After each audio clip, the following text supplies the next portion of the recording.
High, good evening বলবো না, good night বলবো না, গুড মর্নিং বলবো। তো এই দেখো, এখন বাজে হচ্ছে রাত 3:03।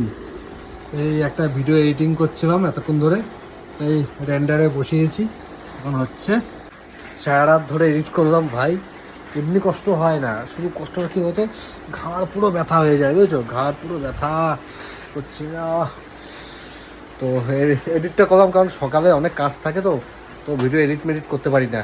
আগে রাত জাগে এডিট করতাম, তো মাঝে রাত জাগাটা বন্ধ করে দিয়েছিলাম। কিন্তু কী করবো, ওই যে ভিডিও দিতে পারছি না, তোমার অনেকে কমেন্ট করছে ভিডিও আসছে না কেন। সেই জন্য ভাবলাম যে আজকে যত রাতেই হোক, যত কষ্টই হোক, আজকে এডিটটা করে কালকে সকালে আমি ভিডিওটা দেবো। এটা ব্লগ ভিডিও, একটা ব্লগ, ভাগ্নের জন্মদিন। তোমরা কারা কারা জেগে কাজ করছো আর কারা জেগে ফোন খাচ্ছো অবশ্যই কমেন্ট করে জানাও। আমারও হয়ে গেছে, আর একটুখানি বাকি আছে 1-2 মিনিট, তারপর আমি ঘুমিয়ে পড়বো। আর বাইরে তো ভালোই বৃষ্টি হচ্ছে, টুংটাং আওয়াজ হচ্ছে, তোমরা আওয়াজ পাচ্ছ কিনা জানি না। আমাদের এই ব্লগটা যেটা এখন এডিট করছি সেটা কালকে এই চ্যানেলে দেবো। এই যে আমাদের ব্লগ চ্যানেল, অবশ্যই তোমরা ব্লগ চ্যানেলটা সাবস্ক্রাইব করো। তোমরা অনেকেই ভিডিও দেখো, ব্লগ দেখো, কিন্তু সাবস্ক্রাইব করো না। ব্লগ চ্যানেলটা সাবস্ক্রাইব করো, সাবস্ক্রাইব বললে তো আমারও একটু ভালো লাগে না। তো টাটা, বাই বাই, সব ভালো থাকো, হ্যাঁ।